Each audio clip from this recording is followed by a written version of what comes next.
Welcome back, WNST, Towson, Baltimore, and Baltimore Positive. We are positively covering perhaps the most important thing we're going to do here in 2020, along with former Baltimore County Executive Don Moeller. We are talking elections. All of our WNST programming and our Baltimore Positive programming brought to you by our friends at Taharka, made here in Baltimore.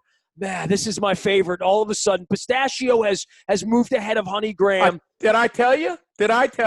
The pistachio is ridiculously good. Chock full of ground roasted pistachios. I got 2 pints in my fridge right now, or my freezer right now, as well as our friends at State Fair. I have not been over for the shrimp and grits in probably 6 months. I have had the chicken and waffles with the special raspberry jalapeno sauce. Don Moeller's been telling me about El Guapo. We're going to open that across the street in Catonsville very, very soon. We'll be getting in there for some Latin and Mexican delights. Also, our friends at Fadley's will ship those crab cakes worldwide. Anywhere you are, one click on the computer, you ship the Fadley's crab cakes, you become a hero. Or you can stop down at Lexington Market and pick them up just the same. Moeller and Gary Realty, closing deals, still 6 feet away.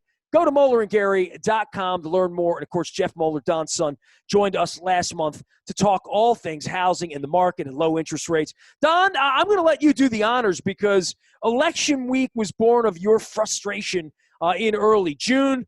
We have a guy here who's an executive in residence, a school of public and international affairs at my alma mater of the University of Baltimore, but you know him through elections, do you not? Known John for a long time. He was actually a professor at my alma mater. I guess, was it Western Maryland then, John, or was it McDaniel at that time? Oh, it was Western Maryland then. Okay, so you even were pre-McDaniel. So we are pleased to welcome former Secretary of State John Willis to Baltimore Positive. John, thanks for joining us to talk about this important topic. Well, it's good to be with you. How do I earn one of those shirts you have? You want the shirt or the hat? You got the shirt. We got the hat. We got next time we're together and we're having crab cakes and chicken and waffles, we'll make sure we get you a shirt and a hat. There you go.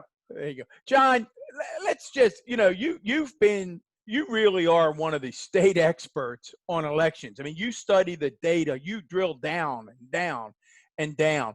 Let's start, first of all, by having been someone that was in charge of the entire electoral process in the state.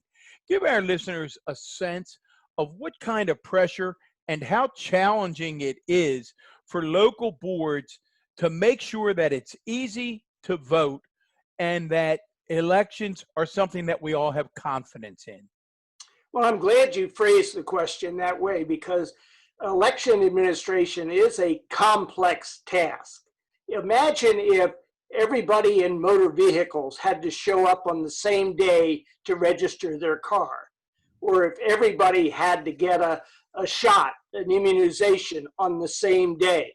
So what election officials have to do every 2 years in the state of Maryland is prepare for that unique experience of voting.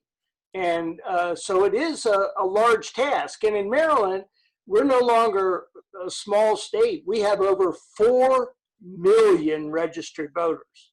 And Baltimore County's got 850,000. The city's got about 470,000 voters. So there's a lot of people to deal with. And to ensure that everybody has an opportunity to vote is not a simple task. And it involves preparation, training, production of materials, acquisition of facilities, ballot preparation and proofreading, all of which are get complicated by things like a coronavirus pandemic. Well, the mail-in part of this, historically, this is something other states have done. It's something we did successfully earlier this year.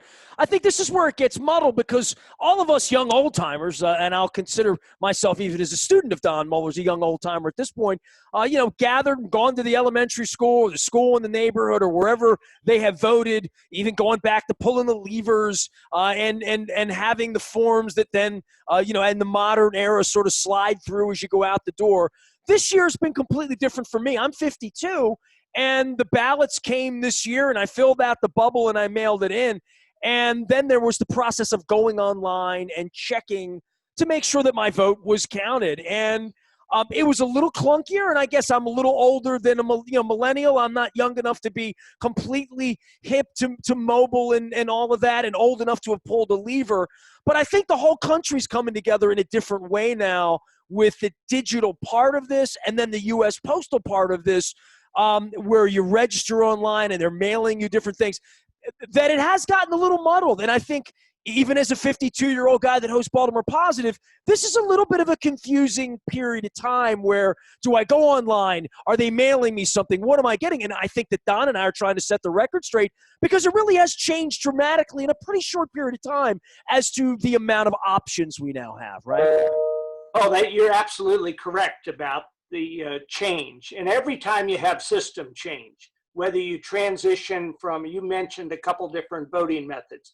Every time you have a transition from a voting method, it's an opportunity for, one, the administrator and the staff. It's their first time. Mistakes are more likely to happen. And more importantly, it's a change for the voter. And the voter is used to, regardless of their age, doing what they used to do before. And so when you have system change, you have to take extra steps to make sure you're educating the voter and that you're providing information that's useful to them. This is a big change because prior to 2020, the most number of absentee ballot votes ever was around 225,000. And we had 1.45 million in June. So six times as many as before. 6.5 times. And we're likely to have, depending on what voters choose, up to 2 million mail ballots. And literally every one of those gets touched, right? They get mailed physically, they go through the whole mail system, then they arrive. When we were told all about this a couple months, the separation process, the fact that they have to be fed through and read, and the second ballot wouldn't count, right? But this is just a whole lot of paper and humanity and weight and all of that, right? Yeah, and they need to set up the local election boards. And you have a good one in Baltimore County, and there's a lot of experience in Baltimore City. I've worked with both of those boards over the last 20 years very closely, and they have a lot more back office needs in terms of doing the functions you just described. And if there's a disputed ballot, that has to be set aside if they can't read a signature or there's some imperfection or marking or something. And then the local boards, the 5-member boards, there's a Board of Elections for Baltimore City, one for Baltimore County, and all the surrounding jurisdictions have their own local election boards. Those individuals have to resolve the dispute. And they're the final determiner of whether your ballot counts. Unfortunately, in the primary, one big thing everybody should do, tell everybody to sign the outside envelope on their ballot. We had over 3,000 ballots thrown out in the primary because the voter did not sign the back of the envelope. Now, we're actually better off in some states. Some states actually require that signature to be notarized. Some people require 2 signatures. I mean, there's all kinds of complex procedures around the country. We're actually pretty good on that. But the volume of it is what's new this time, the sheer magnitude of the amount of processing that takes place. Now, you mentioned vote by mail. There are other alternatives.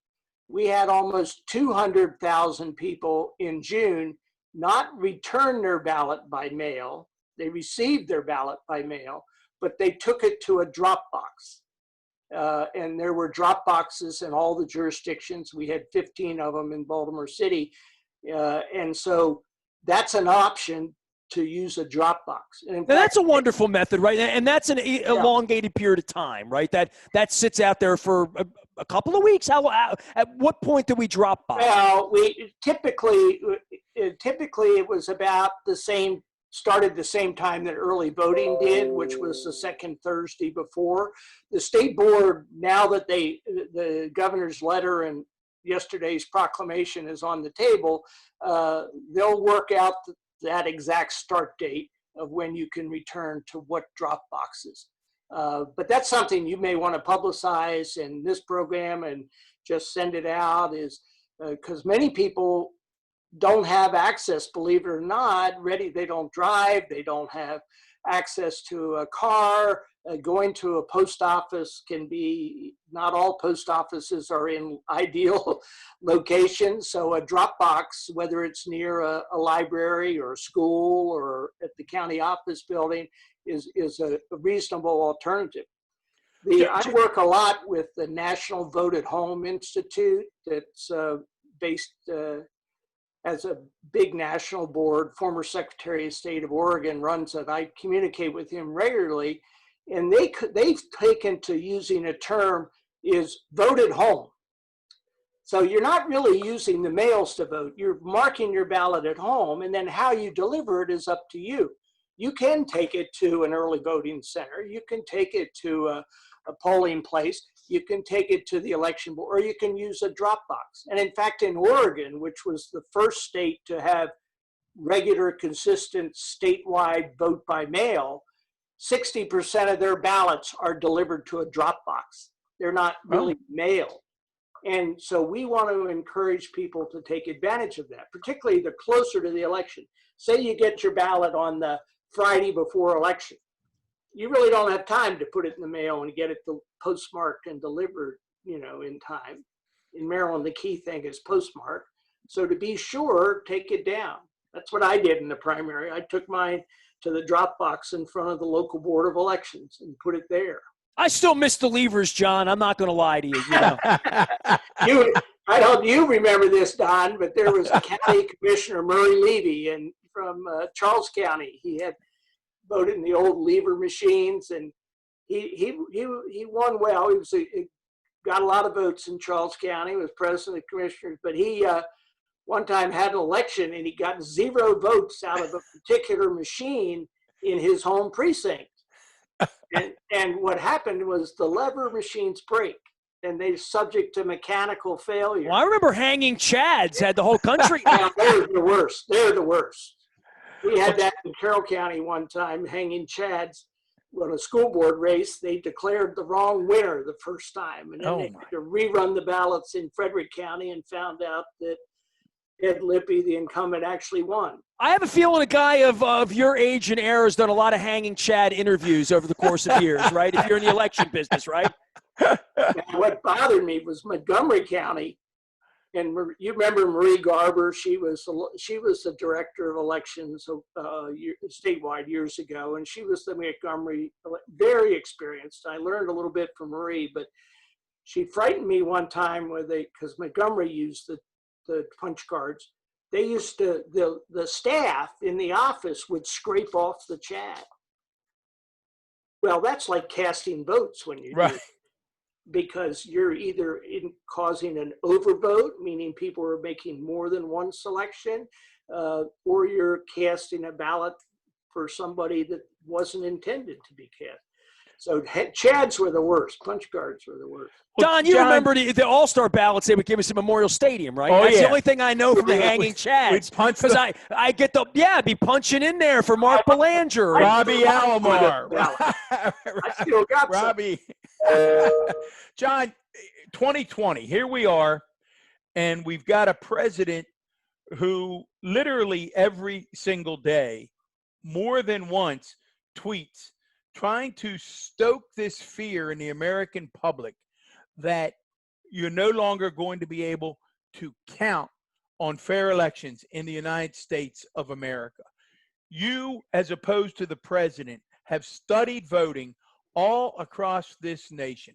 What do you say to our listeners about the security of voting by mail in the United States of America in 2020? The president's just trying to create chaos, generally. We've noticed. He and his family have all voted by mail. They've all voted by mail. And some of them have voted in the wrong place by mail. And some of them failed to sign their envelopes and didn't get their votes counted. But it is simply a made-up political palaver. And if I could use an old word. There's a word you don't hear every day on Baltimore Positive, Nestor. A palaver. A pedantic palaver. That is an Alan Stockett word. I'm Googling it right now. That's an SAT word, man. We don't. Yeah, that's right. But the you got to have one of those in every class, you know. Well, Nestor's a UB guy. He'd be looking it up. But John, talk folks through the 5 states. What have we learned from the 5 states that have been doing this now for a while? What have we learned about turnout and security and the effectiveness of what you'll call vote at home? Yeah, well, we've learned that the incidence of mail ballot fraud is very small. I mean, just in terms of total votes compared to the number of instances where someone tried to cast more than one vote, or the most recent case, it's kind of ironic, it was a Republican congressional race in 2018 where some person who's currently under trial, so I can't say too much, went around and, quote, harvested votes, meaning he collected them for people and said he would return them to the local board and instead marked the ballots or discarded them. It did whatever he could to influence the elections in that congressional district. And so there are instances of that happening around the country. But when you compare it to the hundreds of millions of votes that are cast, the number is relatively small. Well, and more than that, institutionally, as opposed to, and Don and I were talking earlier. Don, I was going to compare it to sort of like Tim Conway and Harvey Korman as, cast in some bad movie as bumbling, I'm going to vote in this county and vote in that county and I'll vote twice. But like legitimately nefarious, institutional, fraudulent, operational as an operative. That doesn't happen in this country historically. Election boards, you can feel very confident here in Maryland about the local election boards. And as I tell the election judges, well, back in the days pre-COVID, pre-coronavirus, 1% of the voters were actually election judges. So that's a self-check right there on any kind of, there is no evidence, and I can tell you this, there is no evidence of systematic attempted fraud over the last several decades in Maryland on the part of any political party, on the part of any candidate, on the part of any outside group. There have been people who have tried to test the system. We had a woman in Calvert County register her dog to vote. She got prosecuted. We had a guy in Hagerstown who registered under a false name and tried to run for mayor, and he got caught. We had a candidate living in your county, home county, who voted in Florida and voted in Maryland, and she got caught. So there are dead people voting. I mean, we always hear that. That's sort of the urban legend, right? There was actually one that I use in class all the time in Baltimore County, and a lot of those instances, and they're instances, they're not widespread.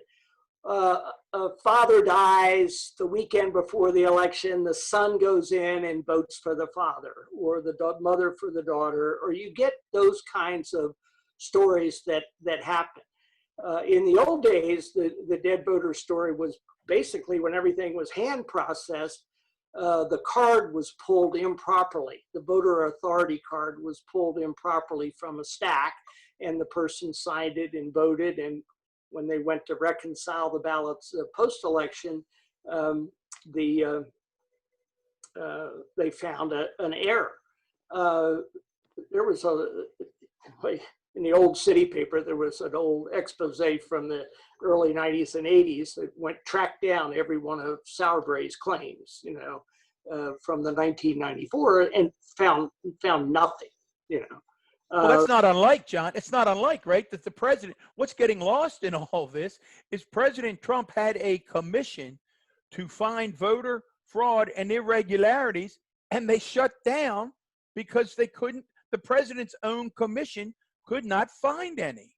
Well, I know several of the members of that commission. They're former secretaries of state, and particularly the one who was the best was the Secretary of State of Maine, who was the one raising the questions about where's the proof, where's the evidence, and so that went aside. Let me give you another assurance. We at responded at the Attorney General's office to Congressman Cummings, who made an inquiry after the 2012 election, just like you made this afternoon, Don. And in that election, out of 2.4 million voters, we, after the election is over, the voter authority card, the poll books are reconciled with the MD voters. We ended up with 2 cases out of 2.4 million instance voters in Maryland. Last time, in 2016, we went through the same process, and a list is developed of anybody who was an apparent double voter. And the State Board of Elections, they have a person there that's job is to reconcile all That would be this. somebody that would mail in a ballot and then go and try to vote the second time, or no? Showed up on a precinct and tried to impersonate a voter or whatever. Okay. You know, whatever. Attempted. Somebody that's attempted to put 2 cards in. Okay. Or mistakenly. You know, Sure. a lot of times it's families who mistakenly do that. We had a woman in Cumberland whose mother had voted by absentee ballot, but she took her to early voting, and she tried to vote at early voting, so that ended up as a provisional ballot, and so they have to be reconciled. But so this is a handful. I mean, you're giving us like sort of, you know. No, but these are the kinds of things that people want to make into voter fraud, and they're Right. simply administrative mistakes or personal mistakes that don't amount to any systematic effort. And certainly the election boards themselves, you know, in Maryland have done very well over the last several decades. Now, I can't speak for the 1850s, you know, or other periods. Well, you don't look that old. Come on, John. Well, I've studied those votes. I mean, you know, but that's why after the Civil War period, we didn't start registering voters till the 1880. Before that, the parties actually produced the ballots, and you know. John, my mom was born in 1919 before suffrage. I mean, so like my mother was born without the right to vote. So, Right. you know, that's why we put so much attention on this. You know, for all the years you've been involved in this and doing it and seeing it change, I think there may be a good part to all the tyranny that we're enduring, because we are talking about this, right? Like regular citizens, we're doing a whole week of conversations here about this, because it is a little more personal and is a little different than just putting your card in like I did when I turned 18 and showing up at the elementary school every 2 years. There's a lot more interest in this now, especially with Russia and digital and online and the postal service, and how many moving parts there are. There's a lot more discussion about it than maybe there is in other years. Well, you know, that's what this current federal administration is giving everybody a big civics lessons on separation of powers and civic responsibility and duty. And there is a silver lining there. That's why you call this show Baltimore Positive. You're looking for we try. Hey, listen, Moeller came along. Moeller came in my life in '82. He was a guidance counselor. Then I missed the whole. I didn't get a chance to sign up for Mr. Moeller's history course. So that's kind of what this is a civics class for, I think, for everyone, right? This is the most important responsibility we have as citizens, as Americans. Well, it is important. Any government service, you know, voting, I would put at the top. You as a citizen need to take the care to do the right thing, and to take care of your vote. Don't expect somebody else to take care of your vote. You've got to make sure you're properly registered. One of the reasons, and any mass database that you have is going to have 5% of that mail not show up. That's the post office's own internal studies. You know, you do a mailing of 4 million people, 200,000 are not going to get their mail. And that's to either not be delivered, misdelivered. I got a piece of mail from somebody 2 blocks over the other day.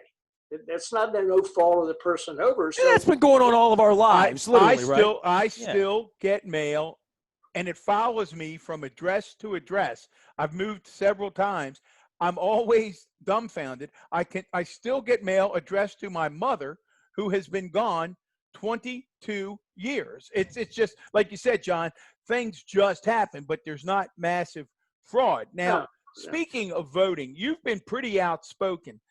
Governor Hogan came out and for whatever reason chose to attack the Board of Elections, called June an unmitigated disaster. And Nestor and I anecdotally found it to be very successful. It certainly worked in our households. We had no trouble voting. And you've really stood up and said, wait a minute. It really wasn't an unmitigated disaster. And let me give you some data to prove that. So we're with John Willis, former Secretary of State. So John, educate our listeners. Tell them why June wasn't an unmitigated disaster.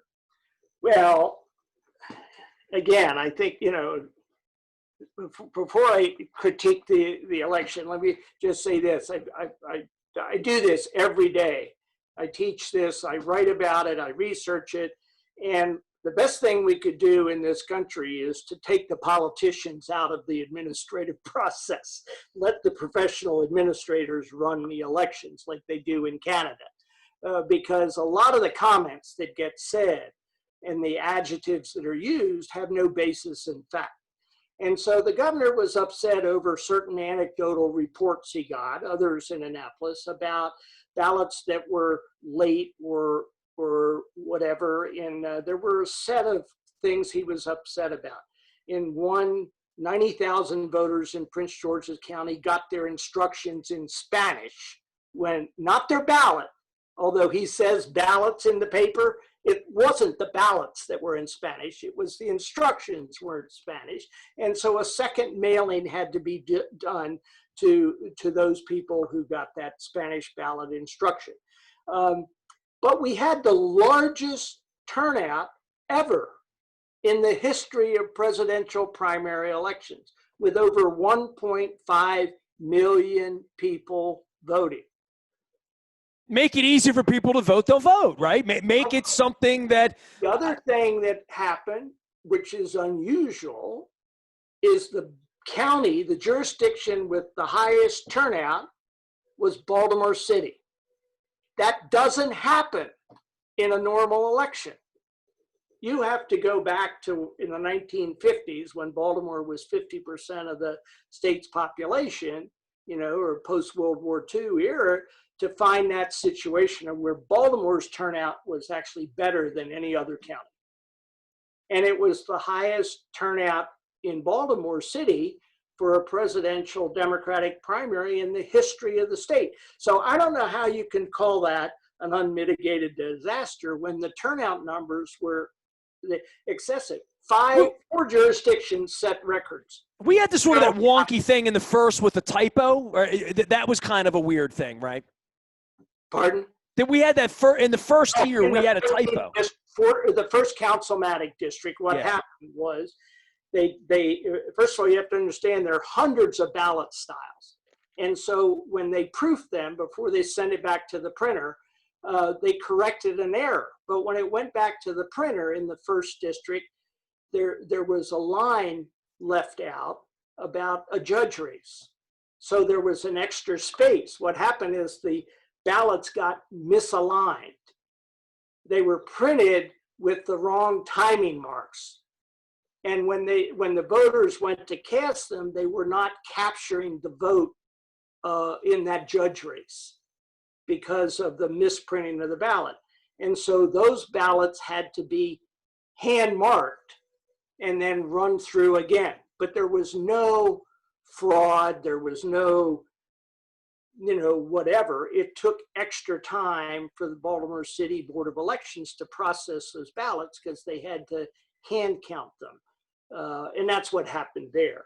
The mistake that the state board made was it happened late on election night and they took all the results down. And of course, that's what caused concern. And I was on a call a couple of weeks ago and the report was that 90% of election boards around the country don't have a communications person, somebody like you, Nestor, that could help them out communicating with the media as to, and the lesson is, and you learn that in a seminar, is if you have a problem running an election, tell the public. Don't try to hide anything, tell them. right away what happened. And the public can deal with it, but the political leadership sometimes get carried away with an administrative problem. You've seen that, Don, on a variety of things, I'm sure. Well, I was going to say, John, that's folks who've worked with me, and I always give Lanny Davis, former Clinton official, credit for this, but on a whiteboard in my office, it always said, tell it all, tell it first, tell it yourself. And it's been on every whiteboard that I've ever had. Tell it all, tell it first, tell it yourself. Nothing good ever comes from trying to hold back the truth or delay the truth. Be in charge of the message, be upfront, and as you said, people are fairly forgiving. You know, it's interesting, John and Nestor. I don't know if you follow. Recently, the president went on another one of his rants about there's this tremendous voter fraud in Virginia. There's 500,000 ballots that have been sent to all the wrong people. And look at that. There's just an example. Look at Virginia. You can't trust anything. So I thought, I've got to find out more about what that is. So I go on and I research. And what it is an independent third-party group that was hoping to encourage people to apply for absentee ballots, sent out information with inadvertently the wrong return address on it. Instead of Fairfax County, it was Fairfax City. Right. Or vice. It wasn't the government sending it out. It was a third-party group who is accepting responsibility and said, yep, we got the address wrong. We're going to fix it. Nothing to do with voter fraud, but if you're driving down the road, a candidate or a party, and listening to Fox News, you would think that 500,000 ballots went to the wrong people, and that's just not what's happening in the United States of America. Yeah, we need to be very careful about using terms like the difference between. He got into a tiff with the Attorney General and Secretary of State in Michigan, both of whom I know, and I deal with young professional folks who just won their election in 2018, and that's what they did in Michigan. They didn't mail ballots, they mailed applications for ballots. And you don't attack that process, you know. It's you gotta be careful. But the election boards, there are a couple things for your audience if they want to check out. You can always check out the National Association of Secretaries of State as a trusted source of information. The National Association of State Election Directors is another good source. The Election Assistance Commission, which is headquartered in Maryland, right outside DC, is another trusted source of information. And even the Department of Homeland Security, the CISA, the Center for Interagency Security, has gotten involved in mainly on the technology interference front, but they're providing other guidance to state and local jurisdictions. And those are good resources for people to check when they hear something like you heard. Go check it out. It's ridiculous. John, Nestor and I have been beating the drums. We were all over it back in June, and we're on it again, and we're getting at least some encouraging signs. But I want to get your opinion on this, and that is, as you know, right now, unless the Maryland Board of Elections or the governor waives this regulation regarding absentee ballots, they won't even at local boards be able to open up the absentee ballots that are coming in for weeks until 2 days after the election. I'm assuming that you support and encourage a change to allow them to count those ballots and secure them prior to Election Day. Well, to process them, the way I would phrase it is I would have let the boards process them. I wouldn't necessarily, you have to be careful about counting because you don't want any of that leaking out. So you have to have heightened security around whatever scanning of the ballots you do, but certainly the processing of it. And just and many states do it. What you suggested, many states do it. But you have to be very careful. The local boards have to be very careful about the security once they open an envelope and prepare it for scanning and counting. Yeah, those dates need to be adjusted because it's a different world with, say we have 2 million ballots come in by mail. That's very different than if a local board's dealing with 10 or 20,000, you know. It's a very Nestor, how smart would you have been had you had Professor Willis at UB, huh? Well, I'll tell you what, I know a lot more about elections, that's for sure. John T. Willis is the executive in residence at School of Public and International Affairs at my alma mater of UB and has been an enlightening guest today. And we certainly will reach back to you as we get closer up onto this election season. And as the rules sort of slide and coronavirus and all of this, we need to have a fair, safe election we can all have confidence in. And I think we're moving in that direction. Well, I have confidence in the state and local administration. The coronavirus is the big unknown, and how the voters are going to react to the system that's being designed is also going to be challenging, and we need to keep track of that and try to accommodate the voter. Well, it just as long as we get everybody who's eligible and should be voting, and make it easy, Dropbox, mail-in. Obviously, some precincts are going to be open as well. Appreciate your time today, John. Thanks for making time for us. Oh, no, it's a pleasure to be with you. Former Secretary of State of Maryland, absolutely, and a longtime election insider, along with former County Executive Don Moeller. We are Baltimore Positive, powered up by our friends at Taharka Ice Cream. I'm going to hold the vanilla bean up because vanilla bean gets kicked around and it's underrated and it's delicious, especially if you have some fresh peaches this time of the year as well. State Fair in Catonsville and our friends at El Guapo as well as Fadley's. Order those crab cakes. They are delicious. And if you're buying or selling a home, please consider our friends at Moeller and Gary Realty. On behalf of former Baltimore County Executive Don Moeller and John Willis, former Secretary of State, I am Nestor Aparicio. We are WNST.net, AM 1570, Towson, Baltimore, local, calm, and Baltimore positive.